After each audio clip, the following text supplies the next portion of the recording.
झारसुगुड़ा महिला कॉलेज में हिंदी दिवस मनाया गया। मुख्य अतिथि के रूप में प्रोफेसर अखिल कुमार सिंह शामिल हुए।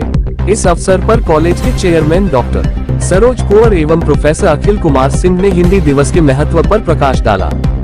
आज पूरे देश में हिंदी दिवस मनाया जा रहा है।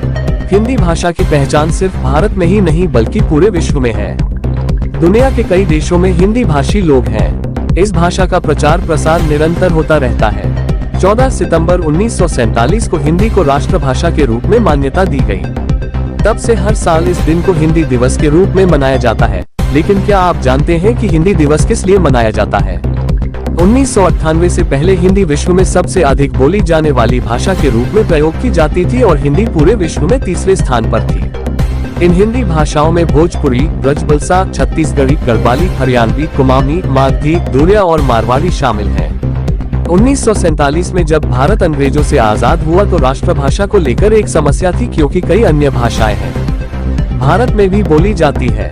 6 दिसंबर 1946 को स्वतंत्र भारत का संविधान बनाने के लिए संविधान प्रख्यापित किया गया था। संविधान सभा 26 नवंबर 1949 को संपन्न हुई। स्वतंत्र भारत में संविधान 26 जनवरी 1950 को लागू हुआ।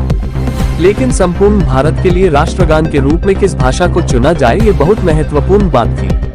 बहुत विचार विमर्श के बाद हिंदी को नए राष्ट्र की राष्ट्रीय भाषा और अंग्रेजी को राष्ट्रीय भाषा के रूप में चुना गया। संविधान सभा में देवनागरी लिपि में लिखी हिंदी को अंग्रेजी के साथ भारत की राष्ट्रीय भाषा के रूप में स्वीकार किया गया था। 14 सितंबर 1949 को संविधान सभा में उपस्थित सभी लोगों ने सर्वसम्मति से निर्णय लिया कि हिंदी ही भारत की राष्ट्रभाषा होगी।